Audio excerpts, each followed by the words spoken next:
حتى الكونفدرالية بقت صعبة علينا.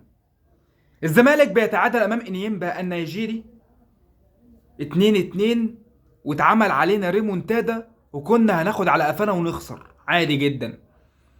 ولكن كابتن عواد أحسن جون في مصر زي ما بيقولوا الناس اللي هي دماغها مفسية مهوية. حضرتك ممكن ما تعيش في الدور وتعمل لي فيها نوير. موضوع سهل.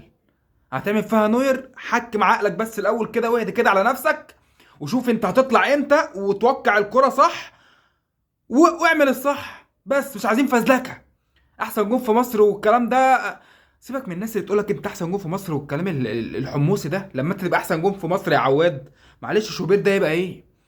بعيد عن الشناوي بقى وتاريخه، انا ما بتكلمش في الشناوي لان الشناوي شويه فوق وشويه تحت. ولكن مصطفى شوبير ده يبقى ايه؟ بس احنا كجمهور الزمالك، احنا دايما بنحب ننفخ بلالين. عندنا احسن حارس في مصر، عندنا احسن لاعب في القاره كلها وهو كابتن زيزو بقاليزو اللي عاوز 100 مليون جنيه. عايز 100 مليون ليه يا معلم؟ يعني انا نفسي اعرف بس سؤال لزيزو. عايز 100 مليون ليه؟ يعني 100 مليون عشان ده عقدك للزمالك عشان تقعد في الزمالك وتلعب في الزمالك يعني، ولا عاوز قرض من الزمالك وتبدا ان انت تسدده على سنين قدام؟ عايزين نفهم يعني 100 مليون ليه؟ عشان بتاخد الكوره حضرتك وتجري بيها زي الحصان كده، بجري وخلاص.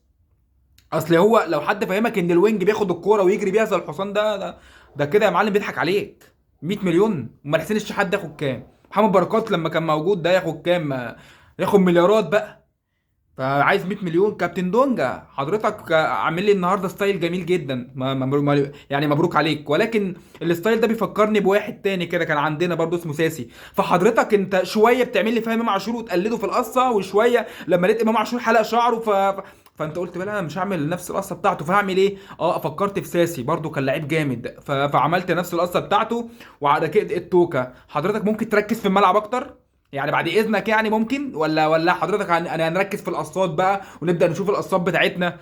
فالواحد مش فاهم والله العظيم، الواحد زهق والواحد قرف. ولكن النهارده تعادل الزمالك سببه الكبير والاول والاخير هو جمهور الزمالك اللي بنقعد ننفخ في البلالين. عندنا احسن حارس وعندنا احسن نص ملعب وعندنا احسن مهاجم وعندنا احسن تسعة واحسن 10 واحسن 12.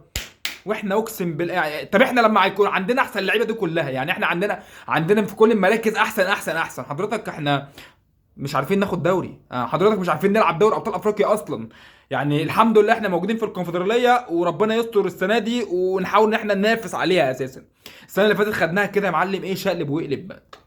اتحاد العاصمه ما جاش اساسا وما لعبش مع نهضه البركان والدنيا مشيت. ولكن حضرتك يعني احنا في كارثه يا معلم. احنا ولا عندنا احسن لاعب في القاره ولا عندنا احسن حارس ولا عندنا اي نيله. بس احنا بننفخ بس، فالنفخ ده بيجي على قفانا ويتفرع في وشنا احنا في الاخر. البلالين دي بتتفرع في وشنا احنا في الاخر. وفي الاخر نقعد ندعي المظلوميه والمؤامرات واصل الدوله واصل مش عارف ايه وعايزيننا نخسر. في الاخر والله العظيم احنا اللي بنخسر نفسنا. واحنا اساسا يعني جو البطولات ده خلاص، يعني جو زمان ده خلاص انتهى. من اخر حاجه 2002 بعد كده يا معلم اقعد كل 10 سنين تاخد لك بطوله ونفرح، هو ده اخرنا.